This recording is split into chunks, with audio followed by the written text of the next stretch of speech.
The purpose of this record is to show you how to use your imagination to achieve your every desire. Most men are totally unaware of the creative power of imagination and invariably bow before the dictates of facts and accept life on the basis of the world without. But when you discover this creative power within yourself, you will boldly assert the supremacy of imagination and put all things in subjection to it. When the man speaks of God in man, he is totally unaware that this power called God in man is man's imagination. This is the creative power in man. There is nothing under heaven that is not plastic as potter's clay to the touch of the shaping spirit of imagination. Once a man said to me, "You know, Neville, I love to listen to you talk about imagination. But as I do so, I invariably touch the chair with my fingers and push my feet into the rug, just to keep my sense of the reality and the profundity of things." Well, undoubtedly he is still touching the chair with his fingers and pushing his feet into the rug. But now let me tell you of another one who didn't touch with her fingers and didn't push that foot of hers onto the board of the streetcar. It's the story of a young girl, just turned 17. It was Christmas Eve, and she is sad of heart. For that year, she had lost her father in an accident, and she's returning home to what seemed to be an empty house. She was untrained to do anything, so got herself a job as a waitress. This night is quite late, Christmas Eve. It's raining. The car is full of laughing boys and girls home for their Christmas vacation. And she couldn't conceal the tears. Luckily for her, as I said, it was raining. So she stuck her face into the heavens to mingle her tears with the rain. And then, holding the rail of the streetcar, this is what she did. She said, "This is not rain, but this is spray from the ocean. And this is not the salt of tears that I taste, but this is the salt of the sea in the wind. And this is not San Diego. This is a ship, and I'm coming into the Bay of Samoa." And there she felt the reality of all that she had imagined. Then came the end of the journey, and all are out.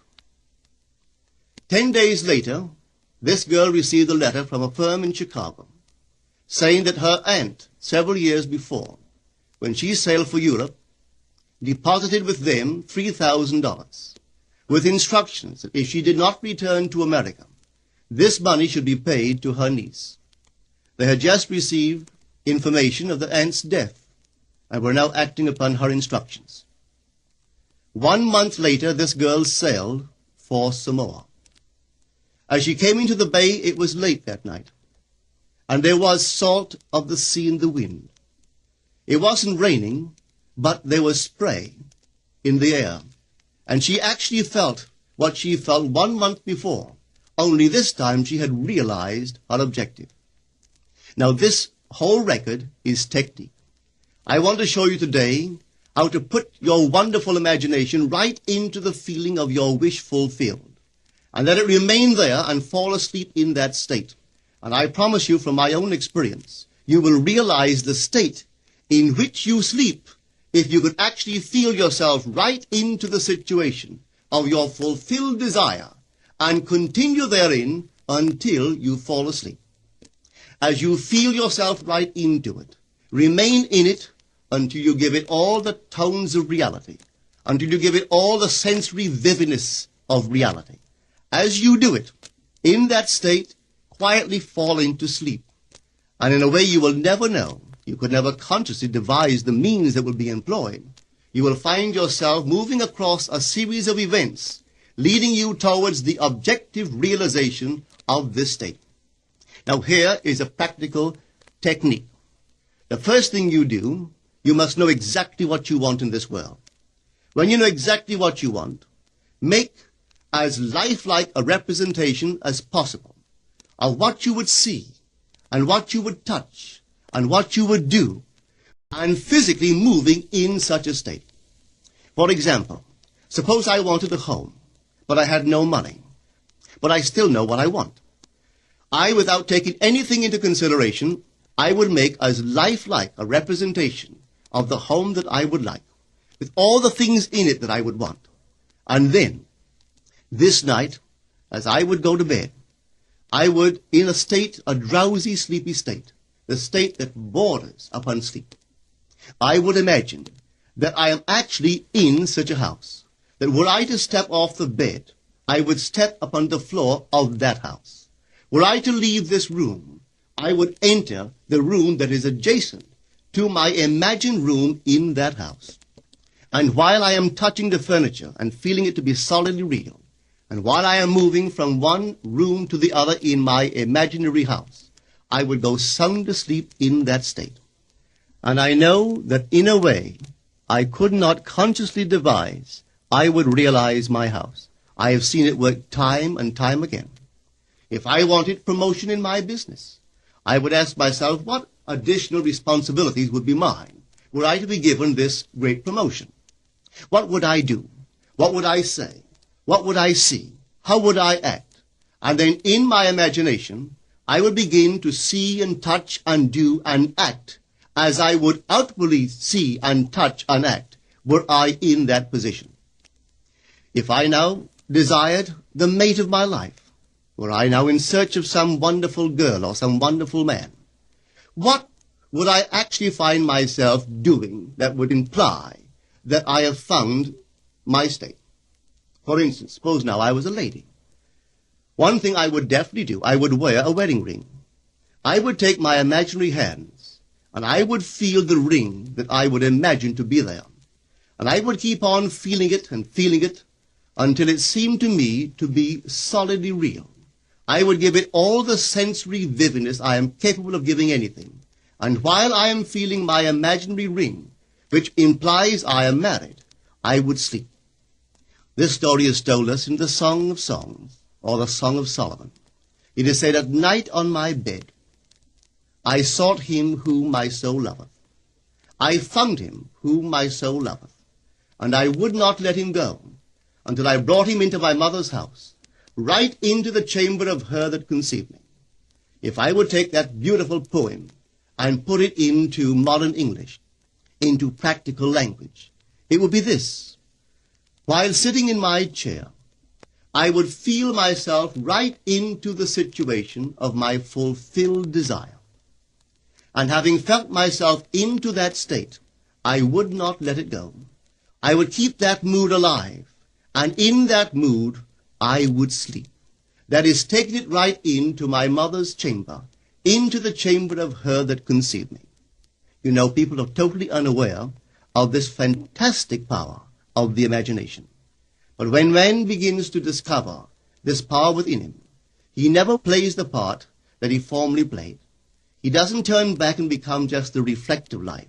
From here on in, he is the affecter of life. The secret of it is to center your imagination in the feeling of the wish fulfilled and remain therein. For in our capacity to live in the feeling of the wish fulfilled lies our capacity to live the more abundant life. Most of us are afraid to imagine ourselves as important and noble individuals, secure in our contribution to the world, just because at the very moment that we start our assumption, reason and our senses deny the truth of our assumption. We seem to be in the grip of an unconscious urge, which makes us cling desperately to the world of familiar things and resist all that threatens to tear us away from our familiar and seemingly safe moorings. But I appeal to you to try it. If you try it, you will discover this great wisdom of the ancients, for they told it to us in their own strange, wonderful, symbolical form. But unfortunately, you and I misinterpreted their stories and took it for history when they intended it as instruction to simply achieve our every objective. You see, imagination puts us inwardly in touch with a world of states. These states are existent. They are present now. But they are mere possibilities while we think of them. But they become overpoweringly real when we think from them and dwell in them. You know, there's a wide difference between thinking of what you want in this world and thinking from what you want. Let me tell you, when I first heard of the strange and wonderful power of the imagination, it was in 1933 in New York City. An old friend of mine taught it to me. He turned to the 14th of John, and this is what he read. In my Father's house are many mansions. If it were not so, I would have told you. I go to prepare a place for you. And if I go and prepare a place for you, I will come again and receive you unto myself, that where I am, there ye may be also. He explained to me that this central character of the Gospels was human imagination. That mansion was not a place in some heavenly house, but simply my desire. If I would make a living representation of the state desired, and then enter that state and abide in that state, I would realize it. At the time, I wanted to make a trip to the island of Barbados in the West Indies, but I had no money. He explained to me that if I would that night, as I slept in New York City, assume that I was sleeping in my earthly father's house in Barbados, and go sound asleep in that state, that I would realize my trip. Well, I took him at his word and tried it. For 1 month, night after night, as I fell asleep, I assumed I was sleeping in my father's home in Barbados. At the end of my month, an invitation from my family came, inviting me to spend the winter in Barbados. I sailed for Barbados the early part of December of that year. From then on, I knew I had found this Savior in myself. The old man told me that it would never fail. Even after it happened, I could hardly believe that it would not have happened anyway. That's how strange this whole thing is. On reflection, it happens so naturally. You begin to feel or to tell yourself, well, it would have happened anyway. And you quickly recover from this wonderful experience of yours. It never failed me if I would give the mood, the imagined mood, sensory vividness. I could tell you unnumbered case histories to show you how it works. But in essence, it's simple. You simply know what you want. When you know what you want, you're thinking of it. That is not enough. You must now begin to think from it. Well, how could I think from it? I am sitting here, and I desire to be elsewhere.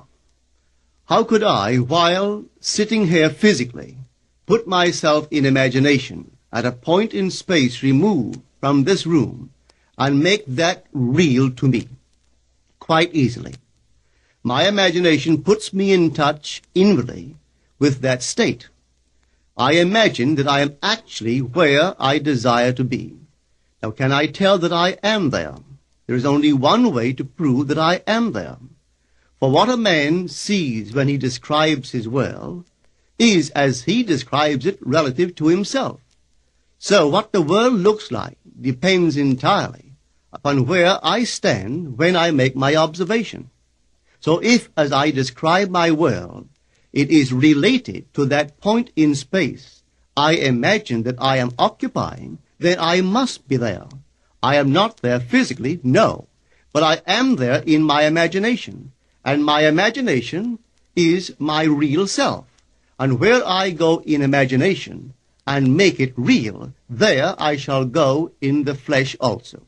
When in that state I fall asleep, it is done. I have never seen it fail. So this is the simple technique on how to use your imagination to realize your every objective. Here is a very healthy and productive exercise for the imagination. Something that you should do daily. Daily relive the day as you wish you had lived it, revising the scenes to make them conform to your ideals. For instance, suppose the day's mail brought disappointing news. Revise the letter. Mentally rewrite it and make it conform to the news you wish you had received. Or suppose you didn't get the letter you wish you had received. Write yourself the letter and imagine that you received such a letter.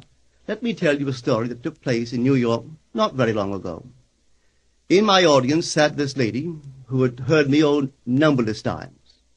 I was telling the story of revision, that man, not knowing the power of imagination, He goes to sleep at the end of his day, tired and exhausted, accepting as final all the events of the day.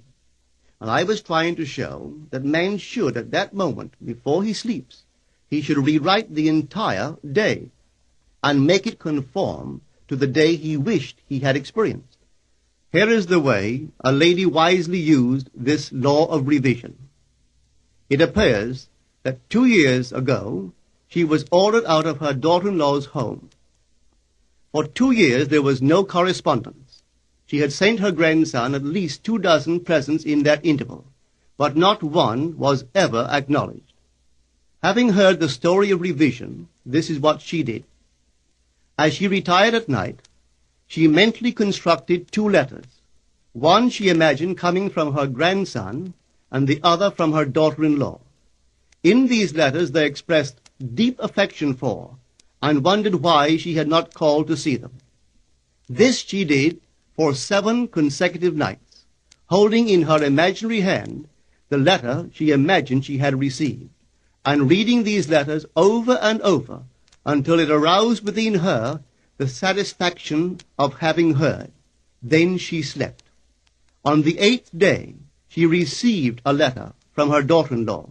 On the inside there were 2 letters, one from her grandson and one from the daughter-in-law. They practically duplicated the imaginary letters that this grandmother had written to herself 8 days before. This art of revision can be used in any department of your life. Take the matter of health. Suppose you were ill. Bring before your mind's eye the image of a friend. Put upon that face an expression which implies that he or she sees in you that which you want the whole world to see. Just imagine he is saying to you that he has never seen you look better, and you reply, I have never felt better. Suppose your foot was injured. Then do this.